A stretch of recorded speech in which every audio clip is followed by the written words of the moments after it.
I did not like Midsommar. A lot of people are saying, what about Midsommar? I mean, Midsommar as a movie was engaging. But sometimes if the message is too dark or satanic or nihilistic, it's very difficult for me to like the film. So that's unfortunately the case with Together. So basically, you've got Alison Brie playing the needy, responsible wife, or I think they're dating. I can't remember if they're married or dating. Oh no, they want to get married, right? She wants to get married. And then you've got Dave Franco, James Franco's brother, is the listless millennial musician who is not having a lot of success, but he's still hoping in his band and thinking, oh, we're going to make it one day. And she kind of gets him to eventually concede to getting together because she does a very cringe thing. She ends up proposing to him. So we have this feminist statement that she's going to propose, and she does it at this big party with all of his like musician friends, and everybody just kind of cringes because Dave Franco's like, I don't know, right?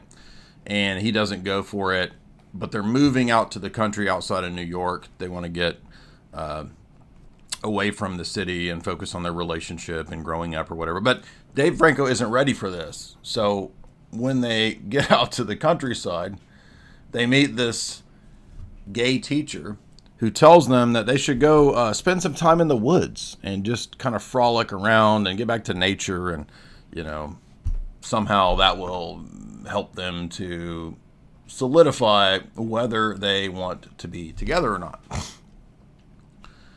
Well, it turns out there's this filth pool out in the woods. And maybe they're in Oregon. I forget where they are. I was thinking they were in New York. Maybe they're in Oregon. I forget. I'm getting all the movies mixed up because they all take place in different places. But they wander out in the woods and they find a chapel that is sunken into the earth like a sinkhole. This old, quote, chapel. And in this chapel is this mysterious filth pool with nasty liquid. And because they get stuck down there, it rains really hard. They think, well, we may not be able to get out of here. It's raining too hard. We'll have to wait until it stops raining. And they decide, because they don't have any water, to drink the filth pool. Never drink from random filth pools. I can tell you this from experience in Florida. Tasted a lot of filth pools in Florida. Florida has a lot of filth pools. None of them taste good. They decide to do it for survival. And they wake up tripping out because it has a kind of I guess it has a shroomish component to it. I don't know, but they start tripping out, and they notice that bells have been hung up all throughout the forest near this collapsed chapel. Their legs begin to stick together. They begin to be more and more drawn to each other. We think maybe their relationship is healing, but it turns out as they get intimate, they start to stick together. And as you could imagine, here they are kissing, and then their lips kind of stick together. Well, as you can imagine, this is an allegory for their relationship, right? Their relationship is a push-pull. She wants commitment. He doesn't want to commit. But then when he takes time apart, then he wants her back. And then he won't sleep with her, but then after several months, he decides he wants to. And he begins to have this overwhelming compulsion for her. And eventually, she ends up drinking this same filth pool. I kind of figured the whole movie out from the beginning. I knew that the gay teacher was in on it.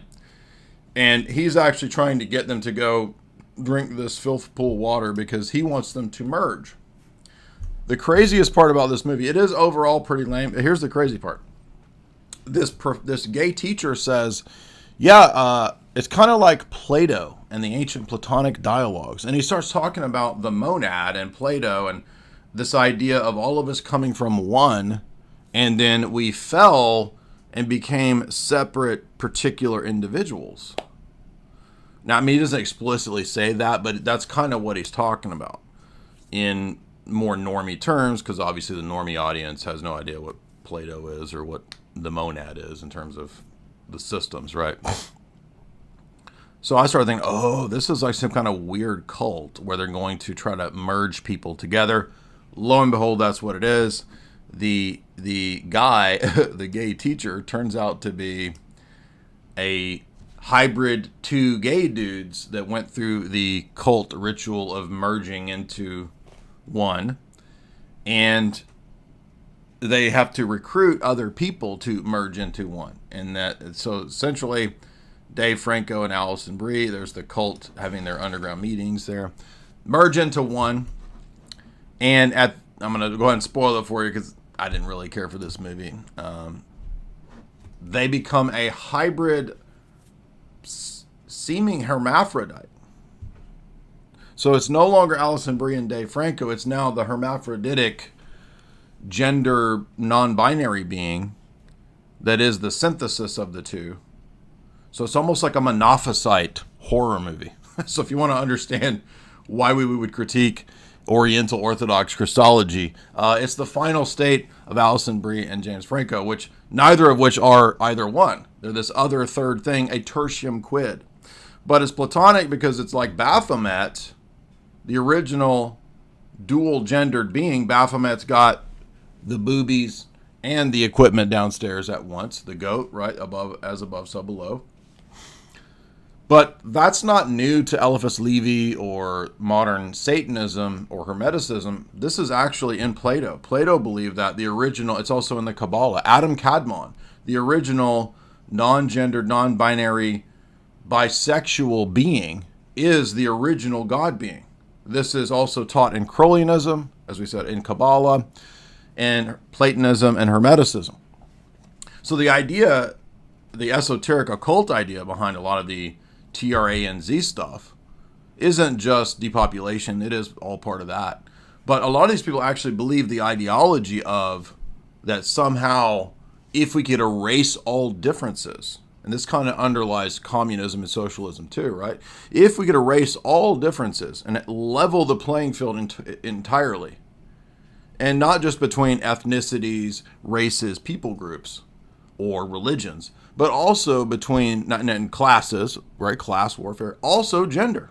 The most fundamental warfare from these people's perspective, this sort of occultic, alchemical perspective, or whatever you want to call it, hermetic perspective, is male and female. So if we get rid of the male and female, by necessity, we will also then get rid of all the other particularities and differentiations. And it's like what Aldous Huxley talks about in his Perennial Philosophy book, will create the big blob. Once everyone is a giant monochrome mono blob, there won't be anything to divide over. You won't have your religion and your ethnicity and your nation state and your tribe or your whatever. We're all one giant non-binary blob. And I'm not joking. Anyway, so that is that movie. I was surprised to see the Platonic monad getting over and getting beyond all differentiation themes. That was not what I expected in this movie. But then again, I don't know about Dave Franco, but James Franco is actually openly interested in Crowley. He's done himself Crowley rituals or tried to reenact them. I'm not joking. If you look this up, he spent several days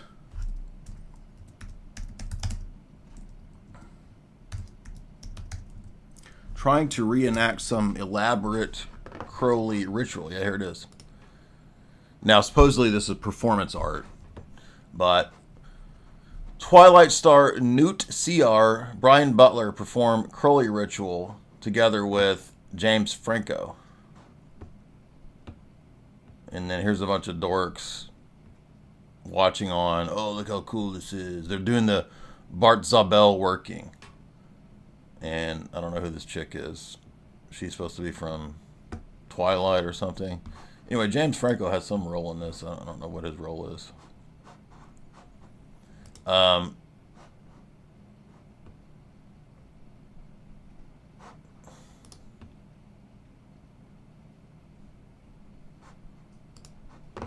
right, this is too bright. Let me turn this on. Here we go.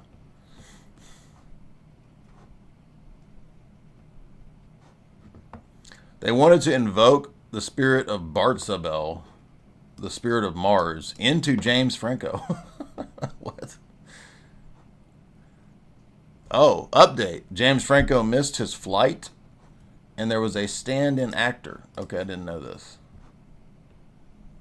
Did he miss the flight, or did he just decide, okay, no, I don't really want, you know, butt demons inside of me? And I'm not joking, because Crowley famously would